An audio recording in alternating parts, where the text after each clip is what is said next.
This news update is brought to you by... When you go with Flow, you get to bundle it. Bundling is essential with Flow. Get Flow TV, broadband, and home phone from as low as $160 a month. That's less than $5.50 a day. Plus, upsize your broadband and home packages from only $5. And there's more. You get free movies for 3 months and a 50% off selected TV bolt-on. Trust the network that is built, ready, and proven. This is how we flow. Bundle it. Sign up before October 31st to get the Flow Sports Premier Pack free for 6 months.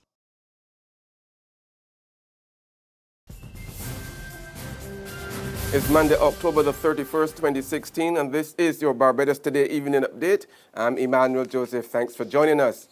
Topping the news at this hour, the National Union of Public Workers' highest decision-making body has agreed to take industrial action against the Public Service Commission. Well-informed sources told Barbados Today this afternoon the decision was made during an emergency National Council meeting today to pressure the Commission into reinstating Union President Akani McDowell to the senior acting position from which he was removed. However, the sources said the action would be put on hold to see how long the union would have to wait before the PSC honors a promised meeting on the issue. Minister of Health John Boyce says the crucial international business sector here is under threat. Speaking at a Democratic Labour Party meeting called South Alive at Dighton Griffith Secondary School yesterday, Boyce told supporters that having lost some $200 million in revenue from offshore banking and related services 4 years ago, the threat continues to this day due to changing international financial environments.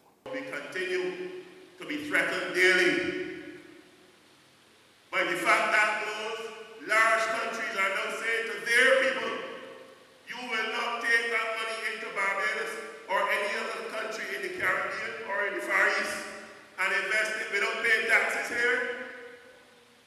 So the attractiveness that applied 10 years ago does not apply now. Two of the island's leading political scientists have raised serious questions as to the effectiveness of Prime Minister Stuart to lead the country if the ruling Democratic Labour Party were returned to power at the next general election. Noted Caribbean pollster Peter Wickham is suggesting that Stuart's style of governance may not be a good thing for the party or the country going forward. What we need to hear is, will that team be led by Prime Minister Stuart going forward? And certainly will a new DLP administration be similar to the current one that we're having? So we will continue, are we going to continue to have the same challenges and issues that we're currently experiencing with management and the management style, which essentially allows ministers to do as they like, so to speak? Will that be the mantra going forward under the 2018 Democratic Labour Party administration under Prime Minister Stuart? Or alternatively, will it be taken over by one of the others, and when will that change take place, if it will take place? Those are the kinds of political questions that fascinate me right now, and I'm anxious to hear the answers to those. For political scientist Dr. George Bell, Prime Minister Stuart does not offer much for the future of the party as a leader. However, Dr. Bell believes any challenge to Stuart's leadership would result in warfare. Well, if he doesn't, warfare would open up in other ranks, which wouldn't be good for the party. But that is what they decide. You got to think for the future. I don't think he represents much of the future. I think the party is going to be under pressure in the next election. They might need a new dynamic kind of leader. It is whether any of them have the guts to move forward at this time, because any moves within that party right now can still cause it to go to election even sooner than they might want to. So they have to keep, in a sense, keep quiet. If you look at the potential leaders in their outside of Stuart, you look at Chris Sinclair, you look at Don Villinis. I think it's going to be difficult now for David Esri to come forward as a challenge in any way. Probably Ronald Jones, probably Seeley. Those guys are unable, in a sense, to make any strong move for themselves in the condition that the party right now, relation is electoral, is parliamentary strength. And therefore, the very reason why Frondel has been a weak leader and why he has not been able to discipline some of that, the same reason why they can't challenge him. Stayover visitors to Barbados have spent about $104 million more during the second quarter of this year. In its latest third quarter tourism report, the Barbados Tourism Marketing Inc. also revealed that the average daily spend during this period remained unchanged at an estimated $363.42 million compared to 2015. The BTMI's report also shows an additional 24,178 visitors came here during the third quarter, which represent a 5.6% increase in arrivals. In sports now, phlegmatic opener Craig Brathwaite marched to within touching distance of his fifth Test 100 as he spearheaded a West Indies fight back against Pakistan on the second day of the final test in Sharjah, United Arab Emirates today.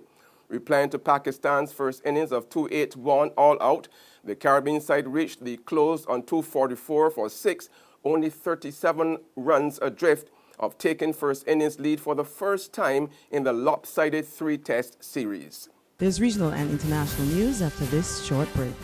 Get your paper, get your paper. Only 225, 220. Who? For what?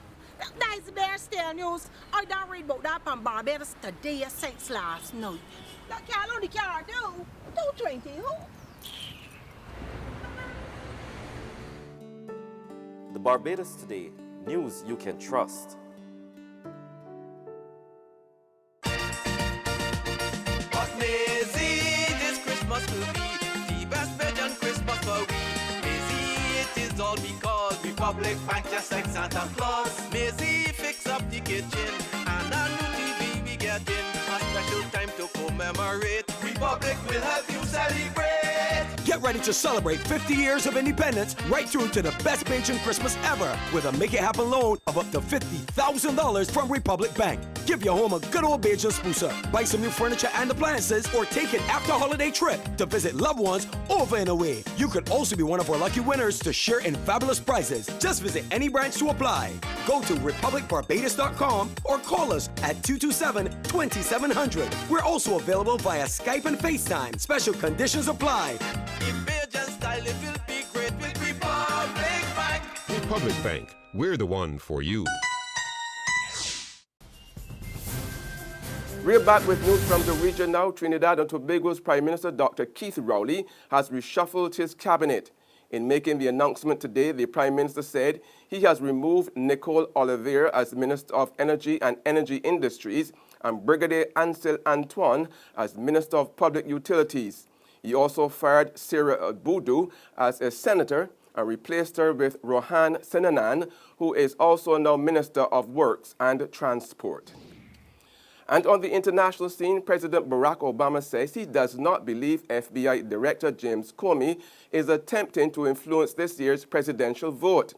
That message was conveyed today to reporters by White House Press Secretary Josh Earnest. I'll neither defend nor criticize what Director Comey has decided to communicate to the public about this investigation. What I will say is that the Department of Justice in our democracy is given expansive authority to conduct investigations. The Department of Justice is given subpoena power. They're allowed to compel witnesses to testify. They are able to collect evidence that's not readily available necessarily. They're even allowed to impanel a grand jury. Those are substantial authorities. It's important in the mind of the president that those authorities are tempered by an adherence to long-standing tradition and practice and norms that limit public discussion of facts that are collected in the context of those investigations. That's news and sports, but for the very latest, visit our website at www.barbadostoday.bb. Also subscribe to our e-paper email updates and like us on Facebook. We are also on Izumi Media in bus terminals, our screenplay at supermarkets and gas stations near you, as well as Channel 99 on Flow TV and Mix 96.9 FM. I'm Emmanuel Joseph. Have a fantastic evening.